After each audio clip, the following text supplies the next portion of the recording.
నాకు, మీకు గత జన్మ వాసనలు ఉన్నాయి. అవునమ్మా. ప్రతి మనిషికి గత జన్మ వాసనల ఫలితంగానే మనకు ఈ జన్మ దొరుకుతుంది. ఇందులో అనుమానం ఏమీ లేదు. గత జన్మ ఉంది కాబట్టే మనం ఇప్పుడు మానవ జన్మ ఎత్తాం. మానవ జన్మ ఎత్తిన తర్వాత దైవాన్ని నమ్మడం గాని, ఆధ్యాత్మిక మార్గంలో నడవాలన్న ఆలోచన రావడం గాని, ఖచ్చితంగా వాళ్ళు గత జన్మలో మనుషులై ఉండి ఉండవచ్చు అని నా ఉద్దేశ్యం. ఎందుకంటే ఏదో ఎప్పుడో ఖచ్చితంగా మనుషులై పుట్టి ఉంటేనే, అప్పుడు ఏదో భక్తి చేసి ఉంటేనే, ఈ జన్మలో వాళ్ళు మళ్ళీ భక్తి చేస్తున్నారు. కంటిన్యూ చేస్తున్నారు.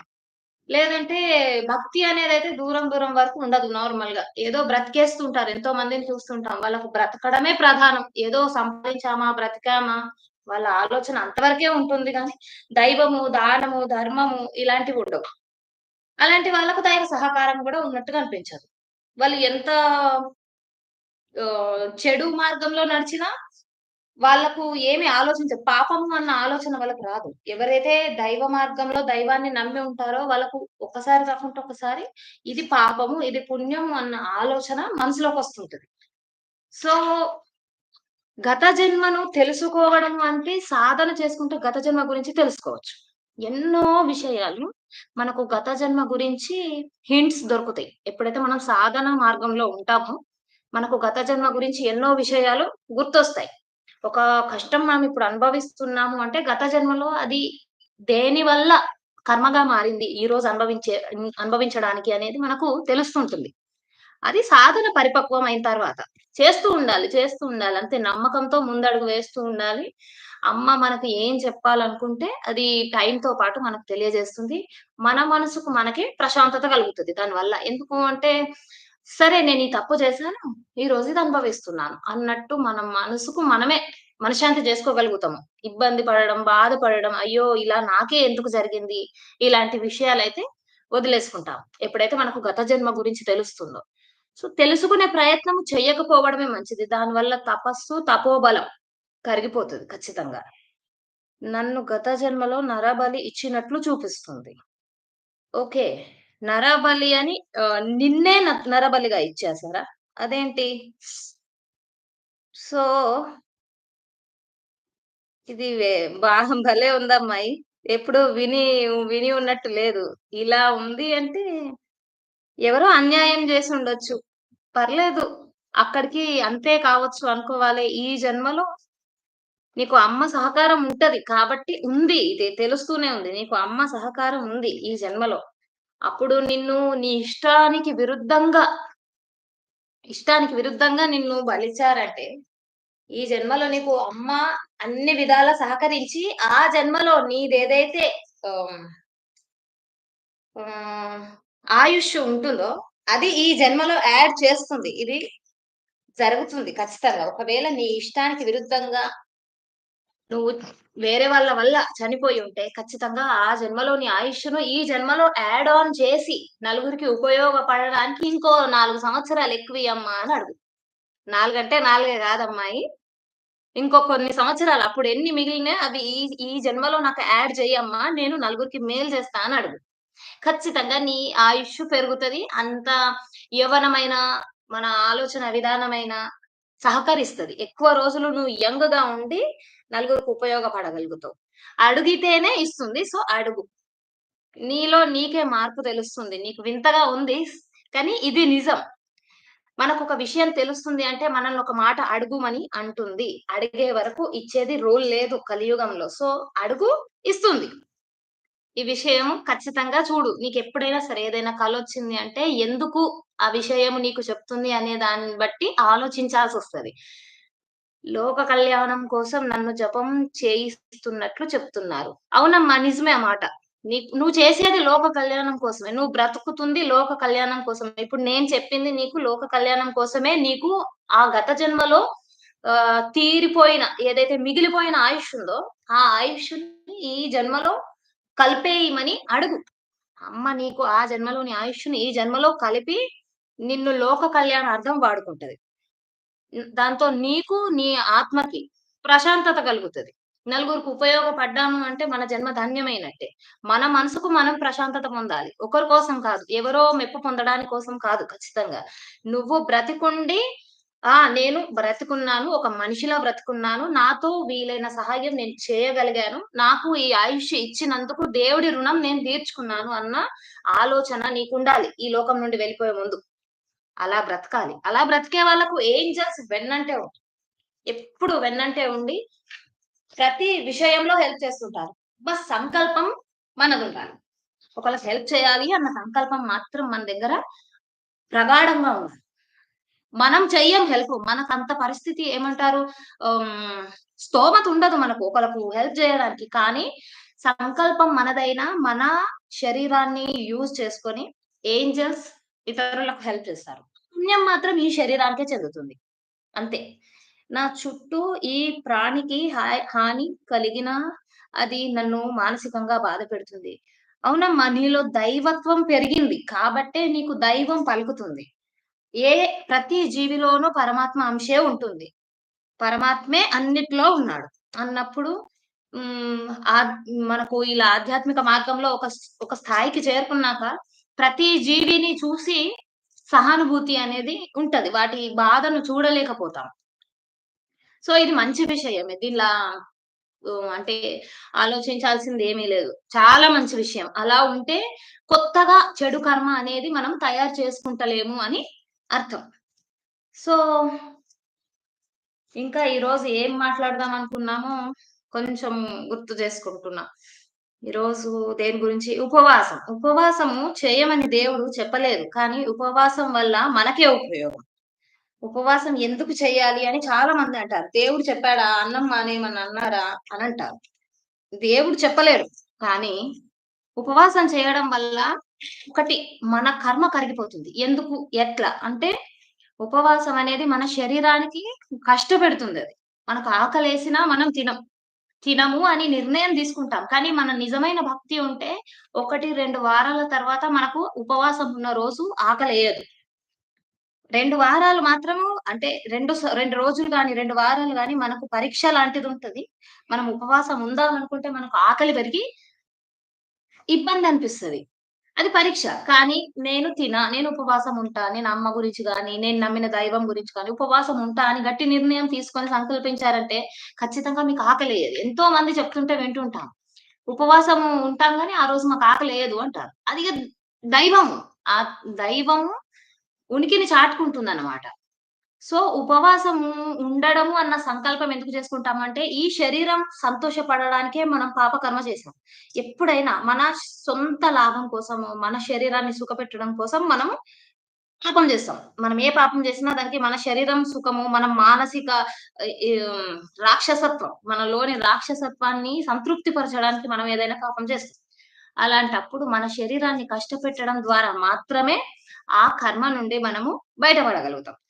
ఆ కర్మ ముందుకొస్తే ఎన్నో విధాలుగా రావచ్చు. కానీ ఉపవాసం చేద్దాము అని అనుకుంటే, ఆ కర్మని మనం ఇంకో రకంగా అనుభవించడానికి సిద్ధపడ్డట్టు. సో, ఉపవాసం చేసినందువల్ల మన పాప కర్మ తగ్గుతుంది. మరో విషయం, ఉపవాసం చేస్తున్న వాళ్ళకి ఖాళీ కడుపు ఉంటుంది కాబట్టి వైబ్రేషన్స్ మనకేదైతే ధ్యానంలో గాని, మంత్ర సిద్ధిలో గాని వైబ్రేషన్స్ ఉంటాయి. అవి పెరుగుతాయి. ఎప్పుడైనా సరే. ఉపవాసం ఉంది అంటే దైవానికి మనస్ఫూర్తిగా నమ్మిన వాళ్ళ గురించి మాత్రమే. దైవం గురించి ఉపవాసం ఉన్నాము. ఈరోజు మేము ఉపవాసం ఉన్నాం గాబట్టి దైవాన్ని తలుచుకోవాలి, ఎక్కువ సేపు తలుచుకోవాలి అనుకుంటే వాళ్ళకు మాత్రము ఖచ్చితంగా వైబ్రేషన్స్ అనేది తెలుస్తాయి. ఖాళీ కడుపుతో ఉన్న వాళ్ళకి వైబ్రేషన్స్ ఎక్కువుంటాయి. సో, ఇలా మనము దైవాన్ని ఆహ్, అనుభూతి చెందవచ్చు. రెండవది ఉపవాసం ఉన్నందువల్ల మన కర్మ గూడా తొలగిపోతుంటది. సో, ఉపవాసం అనేది ఇంపార్టెంట్. ఒక మనిషి అన్నాక ఉపవాసము చేస్తాము అని అనుకోవడం చాలా మంచి పద్ధతి. ఓకే. నాకు ప్రాపంచిక జీవితం పట్ల ఆసక్తి తగ్గిపోతుంది. నాలో ఏదో శక్తి వచ్చి వెళ్ళినట్టు తెలుస్తుంది. అది నాకు వింతగా ఉంటుంది. ఇది మంచా? చెడా? ఇది సూపరమ్మా. చాలా మంచి విషయం. దీనికి బాధపడాల్సిన అవసరం లేదు. ప్రాపంచిక జీవితం పట్ల ఆసక్తి తగ్గిపోతుంది. కానీ ఎప్పుడైతే నువ్వు ఈ ప్రపంచంలో ఉన్నంత సేపు ఈ ప్రతి జీవిని అంటే నీ శరీరాన్ని కూడా, నీ శరీరం కూడా ఈ పరమాత్మ అంశగా ఆలోచించి, ఈ శరీరానికి అవసరమైన తిండి, నిద్ర ఏదైతే ఈ శరీరాన్ని పోషించడానికి అవసరమో అవన్నీ చూసుకోవాలి. టైం ప్రకారం. దాన్ని జాగ్రత్తగా కాపాడుకోవాలి. ఎందుకంటే ఈ శరీరంలో ఉన్నంత సేపు మాత్రమే ఈ ధ్యాస అనేది నీకు, నలుగురికి ఉపయోగపడుతుంది. సో, ప్రాపంచిక జీవితం పట్ల ఆసక్తి వదిలిపెట్టేసేయి. ఏం ప్రాబ్లమ్ లేదు. చాలా మంచి విషయం. కానీ నువ్వు అందరితో ఉన్నట్టే ఉండాలి. ఏదైతే నీ రెస్పాన్సిబిలిటీస్ ఉంటాయో, ఒక అంటే ఆహ్, కుటుంబం ఉంది. కుటుంబం పట్ల నీకున్న ఏవైతే బాధ్యతలుంటాయో అవన్నీ నెరవేర్చాలి. ఎందుకంటే అది నీ కర్మ. నీ కర్మ దాని వల్లనే కలుగుతుంది. ఇప్పుడు నీకు పెళ్లయింది. హస్బెండ్‌కి చూసుకోవాలి. అది నీ కర్మ. తొలగిపోవడానికి ఒక మార్గం. అందుకే నీతో సేవ చేయించుకోవడానికే నీ భర్త నీకు భర్తయ్యాడు. నీ పిల్లలు వాళ్ళు నీ చేత చేయించుకోవడానికే నీ పిల్లలయ్యారు అని అనుకోని, నువ్వు ఎవరెవరికి ఎలా ఎలా సేవ చేసేది నీకు బాధ్యతుందో, ఆ బాధ్యతను ఖచ్చితంగా నువ్వు నిర్వర్తించాలి. ఆలోచన అనేది దైవం పట్ల. సేవ అనేది మనుషుల పట్ల.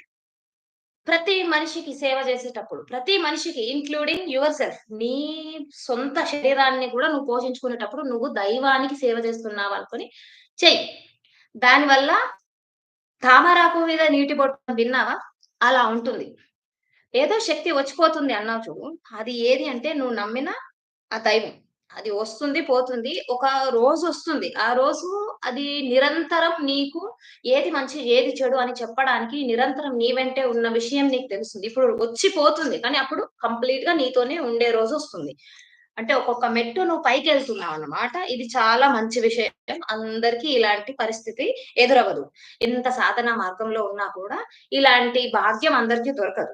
ఎంతో నిర్మలమైన మనస్సుంటే తప్ప ఇలాంటి ఇలా దైవము చేసుకోదనమాట. మిమ్మల్ని ఎంచుకుంది దైవము. మీ శరీరాన్ని ఎంచుకుంది దైవము అంటే మీరు చేసిన పుణ్యము, మీ మనసులోని నిర్ నిర్మలమైన మీ మనస్సు వల్ల దైవం తృప్తి పడ్డారనమాట.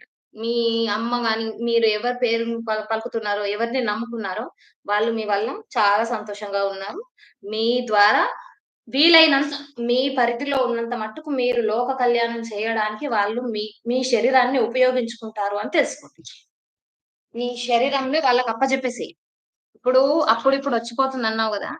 ఏమంటావు? మనసులో చెప్పేసుకో.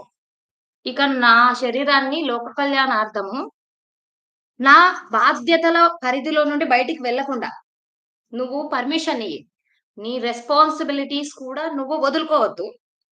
అంటే ఒక అమ్మాయివి కాబట్టి ఖచ్చితంగా నీకంటూ కొన్ని రెస్పాన్సిబిలిటీస్ ఉంటాయి. నీకంటూ కొన్ని బాధ్యతలుంటాయి. అవిటిని వదిలేసుకొని నువ్వు బయటికెళ్ళలేవు. నీవులో చేసే అంత, నువ్వు చేయగలిగే అంత, నీ ఇంట్లోళ్ళకు చెడు పేరు రానంత మట్టుకు నువ్వు ఏ పనైనా చేయొచ్చు. నలుగురికి సహాయం చేయొచ్చు. సో, ఈ మాట నువ్వు క్లియర్‌లీ నీ దైవానికి చెప్పుకో. నా పరువు పోకుండా, నా ఇంట్లో వాళ్ళకు చెడు పేరు రాకుండా, నేను నలుగురికి ఉపయోగపడేటట్టు చూసుకో అమ్మా. నేను నీకు పర్మిషన్ ఇస్తున్నా. నా శరీరం నీది. నీదే ఈ శరీరం. ఇందులో ఉన్నది నువ్వే అని చెప్పేసి పర్మిషన్ ఇచ్చెయ్యి. దాని తర్వాత చాలా మంచిగుంటది. నీకు, మీ కుటుంబానికి చాలా మంచి పేరు గూడా ఒస్తుంది. సరేనా? ఇంకా చెప్పమ్మా. ఇంకా నెక్స్ట్ ఏమనుకున్నాము? ఉపవాసం గురించి చెప్పుకున్నాం. కమిట్మెంట్స్ వదిలేసుకోవడమే మంచిది. కాంట్రాక్ట్స్ క్యాన్సెల్ జేసుకోవడం వల్ల ఎన్నో లాభాలున్నాయని తెలుసుకున్నాము. సో, కమిట్మెంట్స్ అనేవి ప్రతి మనిషి ఎవరైతే మనకు ఎదురవుతారో, ఎదురైన ప్రతి మనిషి మనకు ఏదో సంబంధం, ఏదో కర్మబంధమో, రుణానుబంధమో ఉంటే తప్ప మనకు వాళ్ళు ఎదురవ్వరు ఎప్పుడైనా. వాళ్ళు ఎదురవుతున్నారు అంటే మనకు వాళ్ళతో ఏదో కర్మ రుణానుబంధం ఉంది అని తెలుసుకోవాలి. మంచి వాళ్ళైతే పర్వాలేదు. మనకు మంచి వాళ్ళు కారు అనుకుంటే వాళ్ళతో ఉన్న మన కర్మ రుణానుబంధాన్ని మనము వదిలేసుకుంటున్నాము అని మన దైవానికే చెప్పాలి. దాని ద్వారా వాళ్ళు మన జీవితంలో నుంచి మాయమైపోతారు. ఎంత పెద్ద రిలేషన్‌షిప్ అయినా సరే. ఒక భర్త అన్న విషయము నేను చెప్పలేను. మిగతా వాళ్ళు అందరూ మనకిష్టం లేని వాళ్ళందరూ మన జీవితంలో నుంచి మాయమైపోతారు. వాళ్ళతోనున్న కర్మ రుణానుబంధాలను తెంచేసుకోవాలి మన తరఫున. అది ఖతమైపోతది. వాళ్ళకి వేరే మార్గం దొరుకుతుంది. మన జీవితంలోకి మరలి చూడకుండా అయిపోతారు. ఇది చాలా బెస్ట్‌గా పనిచేస్తుంది. మనకెవరితోనైతే ఇబ్బంది అనిపిస్తుందో వాళ్ళతోని మన కర్మ రుణానుబంధాలను తెంచేసుకొని వాళ్ళను దూరం చేసుకోవడమే బెస్ట్. ఎందుకంటే కొంతమంది మారరమ్మా. కొంతమంది మారాలే అనుకోరు. అలాంటి వాళ్ళతోని ఉండలేము. ఖచ్చితంగా ఆప్షన్ ఉండదు మన దగ్గర. అలాంటి వాళ్ళతోని అడ్జస్ట్ కావాలి అంటే. వాళ్ళ వాసనల బలము, వాళ్ళ పాపకర్మ బలము ఏదో ఉండొచ్చు. కానీ వాళ్ళు మారడానికి ప్రయత్నం కూడా చెయ్యరు. అంటే వాళ్ళని మనం వదిలేసుకున్నదే మేలు. అలాంటి వాళ్ళకి కాస్త దూరంగా ఉన్నదే మేలు. వాళ్ళతోని చేసిన ప్రతి కాంట్రాక్ట్, అగ్రీమెంట్ ఏదైనా సరే, దాన్ని నేను తెంచేసుకుంటున్నాను అని మీ దైవానికి చెప్పుకోండి. మీ దైవం చూసుకుంటుంది మిగతాదంతా. మీకనవసరం ఇంక. టెన్షన్ తీసుకోవాల్సిన అవసరమే లేదు. అలా ఉంటుందన్నమాట. సరేనా? ఇక మీదట ఏదైనా సరే నీ దైవానికి చెప్పుకో. నీ శరీరాన్ని ఉపయోగించుకునే పర్మిషన్ ఇవ్వు. ఈ దైవమే చూసుకుంటుంది. టెన్షన్ తీసుకోవాల్సిన అవసరమే లేదు నీకు. నీది మంచి గ్రోత్ ఉంది. ఆధ్యాత్మిక మార్గంలో మంచి గ్రోత్ ఉంది. దాన్ని మంచిగా వాడుకో. చాలా బావుంటది. చాలా ముందుకెళ్తావమ్మా నువ్వు. అమ్మ బ్లెస్సింగ్స్ ఎప్పుడూ నీతో ఉండాలని నేను మనస్ఫూర్తిగా కోరుకుంటున్నాను.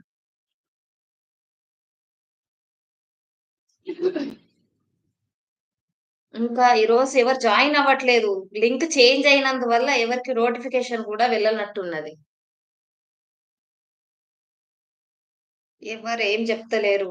ఎవరు జాయిన్ అయితలేరు. ఇంకొక మాటమ్మా. దేవుడున్నాడు అని దేవుడికే పరీక్షలు పెట్టి తెలుసుకోవాల్సొస్తది. ఎందుకంటే మనం దేవుడున్నాడు అనుకుంటాము. కానీ ఉన్నాడు అని దేవుడు రుజువు చేసుకోవాల్సొస్తది. అలా మరి దేవుడికి పరీక్ష పెట్టడం పాపమా? పుణ్యమా? అనేది చాలా మందికి క్వెషన్. దేవుడున్నాడు అని దేవుడికి పరీక్ష పెట్టడం కరెక్టా? కాదా? అంటే అది చాలా కరెక్ట్ అనే చెప్తా నేను. సరే ఇది డిస్కషన్ నెక్స్ట్ చేద్దాం. నెలసరి సమయంలో మంత్రశక్తి వల్ల ఒళ్ళు వేడి మంటలు వస్తుంది. అవునమ్మా. నెలసరి సమయంలో ఆల్రెడీ జపం చేసే వాళ్ళకి ఒళ్ళు వేడిగా ఉంటుంది. లోపట ఉష్ణం పెరుగుతుంది. వేడి పెరుగుతుంది. నెలసరి సమయంలో నువ్వు ఖచ్చితంగా జపము చేయకపోవడమే మంచిది. సరే జపం చేస్తావు. నీకు అలవాటైపోయింది. నువ్వు ఆపలేకపోతున్నావు అన్నప్పుడు ఆ వేడిని తట్టుకునే శక్తి నీ శరీరానికి ఇవ్వమని నీ దైవాన్ని వేడుకో. ఖచ్చితంగా నీ దైవము దానికి సహకరిస్తుంది. ఇంకొకటేంటి అంటే, ఒక అమ్మవారి పేరు శీతలా మాత. శీతలా మాత అంటే నీ మన సైడ్ గాదు. మన తెలుగు వాళ్ళకి తెలీదు శీతలా మాత అంటే.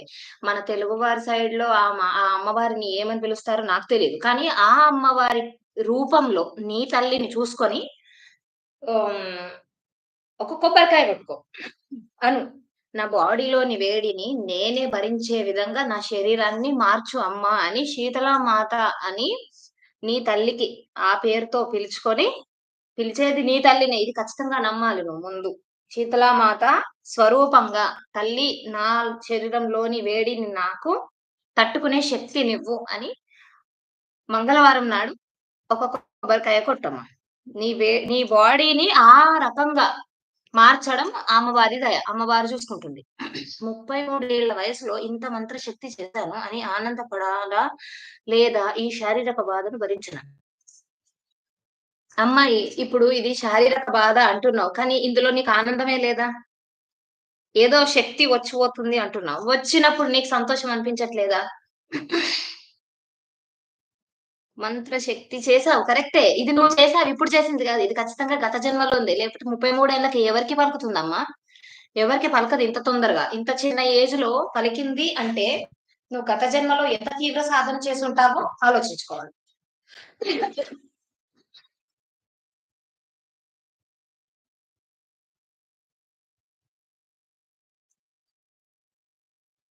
శారీరకంగా ఏ బాధ అయితుందమ్మాయి నీకు?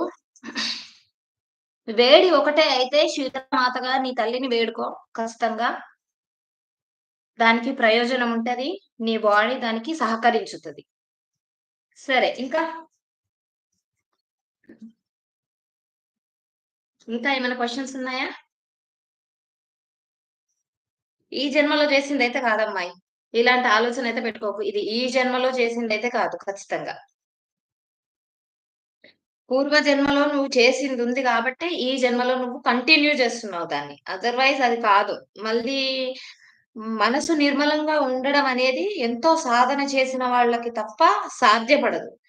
నీ మనసు నిర్మలంగా ఉంది కాబట్టే, నీ శరీరంలోకి దైవం ప్రవేశించగలుగుతుంది. నీ మనసులోని నిర్మలత్వము, నీ పాప కర్మ అనేది తగ్గడం వల్ల మాత్రమే నీ శరీరంలోకి దైవం ప్రవేశించగలుగుతుంది. అలాంటప్పుడు ఇది చాలా మంచి విషయం. నువ్వు అడిగి చూడు. నలుగురికి మేలు చేయగలగాలి అంటే నేనేం చేయాలో నాకు తెలియదు.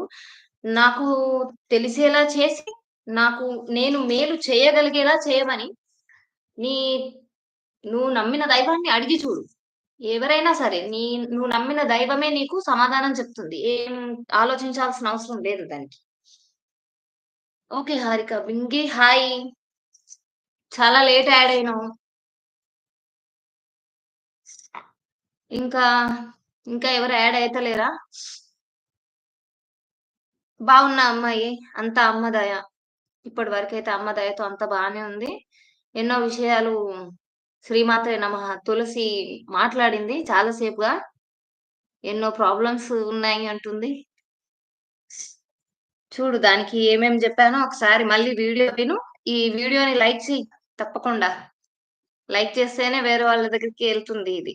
హ్మ్. చాలా లేట్ అయిపోయింది. అమ్మతో ప్రయాణం చాలా బావుంది. ఇంకేంటమ్మా మరి? నేనదే చెప్తున్నాను. ఇందులో ఆహ్, ఫర్ సపోజ్ చెప్పాలంటే 70% ప్రాబ్లము, బాధలు ఉంటాయి. కానీ 30% ఏదైతే తృప్తి ఉంటుందో, ఆ 30% తృప్తి కోసం ఆ 70% బాధను అనుభవించగలుగుతాం. సంతోషంగా అది గూడా. అమ్మ ఉంది అన్న ధైర్యంతోని. అవునా? కాదా? ఇది చెప్పాను. మన శరీరంతో పాటే మన కర్మలు ఉంటాయి. ఎంత తొలగించుకునే ప్రయత్నం చేసినా నిత్యము కొత్త కర్మలు మనం చేసుకుంటూ ఉంటాం. అలాంటప్పుడు మన శరీరానికి బాధ కలగడం అన్నది కామన్. కానీ బాధ కలుగుతుంది అని మనం బాధపడొద్దు. అమ్మ ఉంది. చలో భరించే విధంగా మనము బాధలు అనుభవిస్తున్నాం అనుకోని తృప్తి పడాలి. భరించే విధంగానే చేస్తుంది. లేదా భరించలేని ప్రాబ్లమ్స్ ఇతరులకు అనిపించినా భరించగలిగే శక్తి మనకుంటుంది. లేజీగా అనిపించినప్పుడు ఏం చేయాలి? ఓకే. లేజీగా అనిపించినప్పుడు ఖచ్చితంగా నిద్ర సరిపోలేదా అనేది ఒకసారి చూసుకోండి. నిద్ర సరిపోయింది, అయినా లేజీగా ఉంది అంటే ఏదో నెగెటివ్ ఎనర్జీ మీపై ప్రభావం చూపుతుంది అని తెలుసుకోవాలి. అలాంటప్పుడు కాళ్ళు, చేతులు మొఖం కడుక్కొని నువ్వు నమ్మిన అమ్మవారిని ఎవరైనా సరే, ఆ అమ్మవారిని తలుచుకొని ఏ దుష్ట శక్తి అయితే మీపై ఈ క్షణాన ప్రభావం చూపుతుందో దాన్ని తొలగించమని వేడుకోండి. అది అప్పుడే తొలగిపోతుంది. ఒక 5 మినిట్స్‌లో మీకు డిఫరెన్స్ తెలుస్తుంది. ఇంకొకటి ఉప్పు ద్వారా తీసుకుంటారు. దిష్టి తగిలిందంటారు. లేజీగా అనిపించడం దిష్టి వల్ల కూడా జరుగుతుంది. దిష్టి అంటే దుష్ట శక్తి. అది ఒకరి చెడు చూపు. దానివల్ల మనకు దుష్ట శక్తిలా అనిపిస్తుంది. సో, అలాంటప్పుడు మనం ఉప్పుతోని దిష్టి తీసేసుకుంటే పర్వాలేదు. సెట్ అయిపోతుంది. ఇంకా, ఇంకా ఏమైనా క్వెషన్స్ ఉన్నాయా? నేను చెప్పాల్సిన డిస్కషన్ అయితే కంప్లీట్ అయిందనే అనుకుంటున్నాను. ఈరోజు ఏవేవైతే డిస్కస్ చేద్దాం అనుకున్నానో, నా తరఫున నేను అవన్నీ అయితే డిస్కస్ చేశాను. ఈరోజు లింక్ చేంజ్ అయినందువల్ల ఎవరు జాయిన్ అవ్వలేకపోయిండ్రు. సడెన్‌గా లింక్ చేంజ్ అయ్యే వరకు. సో, ఇప్పుడు దేవుడున్నాడని దేవుడికే పరీక్షలు పెట్టడము కరెక్టా? కాదా? అన్నది ఆలోచన. దేవుడున్నాడని దేవుడికి పరీక్షలు పెట్టొచ్చు. ప్రాబ్లమ్ లేదు. చాలా మంచి విషయం నన్నడిగితే. ఎందుకు అంటే పరీక్ష పెడితేనే దేవుడున్నాడు అన్న విషయం మనకు తెలుస్తుంది. దేవుడే రుజువు జేసుకోవాలి. దేవుడున్నాడు అనే విషయం దేవుడే రుజువు చేసుకోవాలి. రుజువు చేసుకున్నాడు అంటే మనకేదో రుజువు చూపిస్తున్నాడు అనంటే ఎందుకు అంటే తెలుసుకోవాలమ్మాయి. నువ్వు దేవుడున్నాడని నువ్వు గట్టిగా నమ్మే వరకు నువ్వు ఇంకొకళ్ళకి ఎట్లా సజెస్ట్ చేస్తావు దేవుడున్నాడని? సో, నువ్వు ముందు దేవుడికే పరీక్ష పెట్టాలి. నువ్వు మనస్ఫూర్తిగా నమ్ముతున్నావు. నీ మనసులో దైవం పట్ల అచంచలమైన భక్తి ఉంది. నువ్వు దైవము నీకు బాధ కలిగినా నువ్వు దైవాన్ని నమ్ముతున్నావు. ఇది నీ కర్మ వల్లొచ్చిన బాధేమో, దేవుడు చేసింది గాదు అని నమ్ముతున్నావు. దేవుడు మంచివాడే, ఖచ్చితంగా మంచే చేస్తాడు అని నమ్ముతున్నావు. అలాంటప్పుడు నీ నమ్మకాన్ని కాపాడుకోవాల్సిన బాధ్యత దైవందే.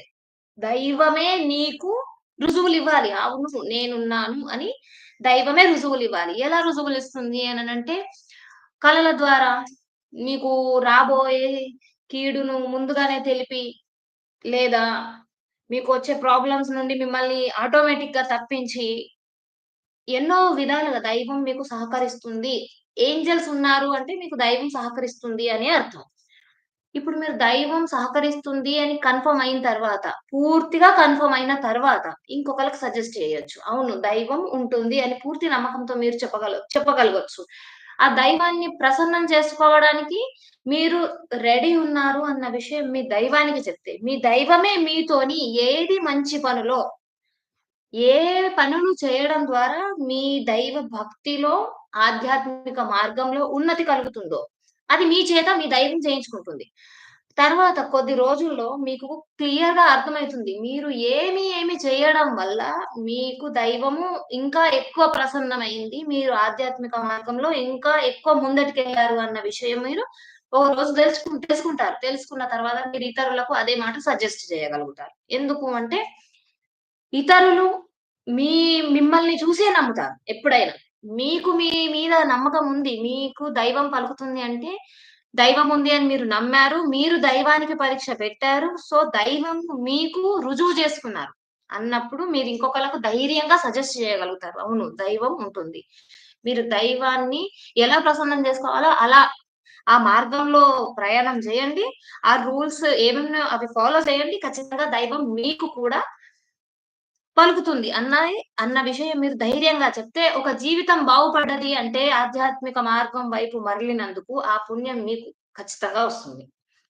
ఇప్పుడు నేను పరీక్ష పెట్టాను. నేను దైవానికి పరీక్ష పెట్టాను కాబట్టే ఈరోజు దైవం ఉంది అన్న విషయం నాకు క్లియర్‌గా తెలిసింది. నాకు దైవం ఉంది. అది సహాయం చేస్తుంది. దైవ శక్తి ప్రపంచంలో చాలా గొప్ప శక్తి అని మనకు తెలిసింది అన్నప్పుడు, మనం ఇతరులకు ధైర్యంగా సజెస్ట్ చేయగలుగుతాము. ఓకే. మనసు సరిగ్గా లేదు. అలాంటప్పుడు ఏం చేయాలి? నేను డైవర్ట్ కావాలనుకుంటున్నాను. అయినా కూడా నేను కావడం లేదు. ఓకే. నీకు మనస్సు బాలేదు అనుకున్నప్పుడు ఖచ్చితంగా ఏదైనా ఒక గుడి గుడి ప్రాంగణంలో కాసేపు కూర్చొని అక్కడ ఉన్న దైవాన్ని గాని, మీ ఇష్ట దైవాన్ని గాని ధ్యానం చేసుకోవడం వల్ల మనసులోని ఆలోచనల వేగం తగ్గిపోతుంది. అలా తగ్గింది అనంటే మనసు ప్రశాంతతను సంతరించుకుంటుంది. దాని తర్వాత మీరు ఏం ఆలోచిస్తున్నారు అనేది ఆలోచించుకోండి అదే ప్లేస్‌లో ఉండి. ఏ ఆలోచనల ద్వారా మీకు ఇలా మానసికంగా ప్రాబ్లమ్ అయితుంది. మీకు మనసు ఎందుకు బాగాలేదు అన్న విషయం తెలుస్తుంది కాబట్టి, దాని తర్వాత మీరు దాని ప్రకారంగా మీ ఆలోచనలను ఆపుకునే ప్రయత్నం చేస్తే సరిపోతుంది. ఇప్పుడు ఎవరి దగ్గరైతే ఏంజెల్స్ ఉంటారో, వాళ్ళకి ఇంత కష్టపడాల్సిన అవసరం ఉండదసలు. ఎందుకంటే ఈ రోజే చెప్తా. నేను బయటికెళ్ళాను. ఎన్నో ఆలోచనలు, ఎన్నో క్వెషన్స్ ఉన్నాయి నాలో. అవన్నీ నాకర్థం కాలేదు. ఏం చేయాలి? ఎలా అడగాలి? ఏం అర్థం కాలేదు. ఓ రకంగా ప్రాబ్లమ్ అనిపిస్తుంది. ఇంకో రకంగా టెన్షన్ అనిపిస్తుంది. బాధ, ఏదో తెలియని బాధ. నేను ఏంజెల్స్‌కి అడిగాను. ఏంజెల్స్, మీరు ఇప్పుడు గూడా నాతోనే ఉన్నారా? ఉండి ఉంటే నాకెందుకు బాధైతుంది? అంటే కంటిన్యూయస్‌లీ 557, 997, 447, 337 ఇలా కంటిన్యూయస్‌లీ నంబర్స్ వస్తున్నాయి. నాకనిపించింది. ఓకే. మీరున్నారు నాతోని. మీరు ఈ రుజువిచ్చారు గదా! సరిపోయింది. సంతోషం. అప్పటికప్పుడు నా మైండ్ డైవర్ట్ అయిపోయింది. సో, మీరు బయటికెప్పుడన్నా ఎళ్లారు అంటే, మీకిలా రుజువు తెలుస్తుంది. మీతో ఏంజెల్స్ ఉన్నారా? లేదా? అన్నది క్లియర్‌గా మీకు తెలుస్తుంది. సరే, మీరింట్లోనే ఉన్నారు. అలాంటప్పుడు ఎలా రుజువు జేసుకోవాలి అనంటే, మీకు మంచి మంచి ఆలోచనలొస్తాయి. ఏ ఆలోచనల ద్వారా మీ మనసుకు ప్రశాంతత కలుగుతుందో, ఆ ఆలోచనలు మీ మైండ్‌కి గుర్తు చేయాల్సిన బాధ్యత మీ ఏంజెల్స్‌ది. సో, ఎప్పుడు ఏ ప్రాబ్లమొచ్చినా నిరభ్యంతరంగా అస్సలు మరో ఆలోచన లేకుండా ఏంజెల్స్‌కి చెప్పుకోండి. ఖచ్చితంగా మీ ఏంజెల్ మీకు అన్ని విధాలా సహకరించే ప్రయత్నం చేస్తారు. జోక్ చెప్పమంటే జోక్ కూడా చెప్తారు. మీకు గుర్తొస్తుంది. జరిగిపోయిన విషయం ఏదో గుర్తొస్తుంది. మీ మనసు ఆహ్లాదంతో నిండిపోతుంది. ఖచ్చితంగా ఏంజెల్స్ ప్రతి విషయంలో హెల్ప్ చేస్తారని నా నమ్మకం. ఇద్దరు చూస్తున్నారమ్మా. ఇద్దరు లైక్ చేయండి ఎవరో గాని. ప్లీజ్ ఈ వీడియోని లైక్ చేస్తేనే ఇది ఇంకోళ్ళ దగ్గరికి సజెస్ట్ అయితుంది. ఎప్పుడైనా ప్లీజ్ నా వీడియోస్‌ని లైక్ చేయండి. నా కోసం గాదిది. నాకు దీనివల్ల బెనిఫిట్ వచ్చినా లేకున్నా పర్వాలేదు. నలుగురికి ఈ వీడియో అనేది చేరాలి అన్నది నా ఉద్దేశ్యం.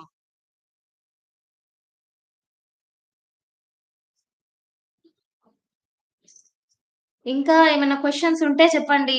ప్లీజ్ ఆన్సర్ ఇచ్చే ప్రయత్నం చేస్తాను. ఇంకొక 5 మినిట్స్‌లో ఎండ్ అప్ చేద్దాము. ఈరోజు ఇది. ప్రతి ఫ్రైడే మీ క్వెషన్స్‌కి ఆన్సర్ ఇయ్యడానికి నేను రావాలనుకుంటున్నాను. ఇక అమ్మవారి దయ. అమ్మ కుదిరేలా చేస్తే చెప్తాను. ఎక్కువ ఇబ్బంది పడేదేం లేదు. అయితే హ్మ్. ఇంకా ఏమో తులసి ఏదో అడిగినుండే.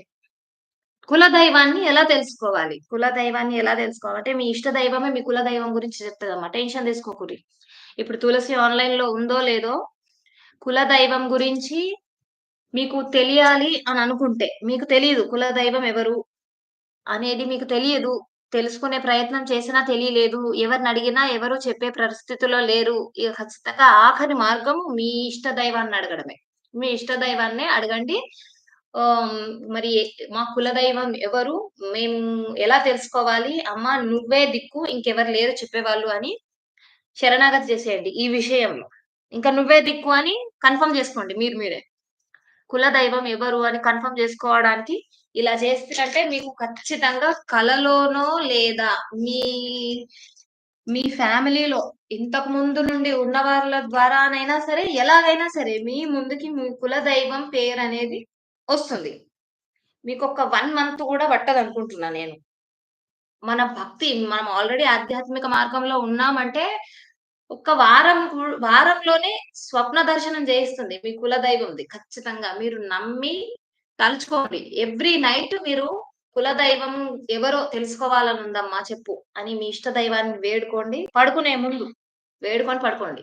స్వప్న దర్శనం మీకు ఖచ్చితంగా కలుగుతుంది. మీ కులదైవం ఎవరు అనేది ఆమె ఆయుధాలా లేదా ఆమె ఏ క్షేత్రానికి దేవతనో ఏదో ఒక హింట్ మాత్రం మీకు ఖచ్చితంగా దొరుకుతుంది మీ కుల దైవంది. సరేనా అమ్మాయి తులసి? ఇంకా ఎవరున్నారో ఎవరి క్వెషన్స్ ఏమైనా ఉంటే ప్లీజ్ చెప్పండి. ఇంకొక 5 మినిట్స్‌లో ఇది నేను ఎండ్ అప్ చేద్దాం అనుకున్నాను గదా!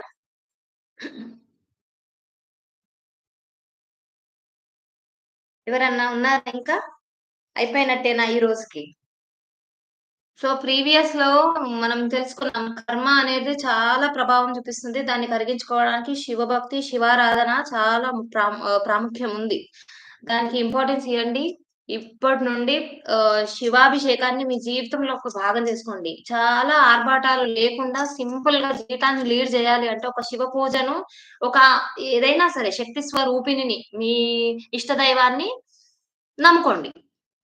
ఇద్దరిని నమ్ముకోండి. తల్లి, తండ్రిగా భావించండి. మీ మీ జీవితంలో ఉన్న ప్రతి ప్రశ్నకి సమాధానం వస్తుంది. మీ జీవితంలో ఇప్పటి వరకు ఉన్న ప్రతి సమస్య తొందరలో తీరిపోతుంది.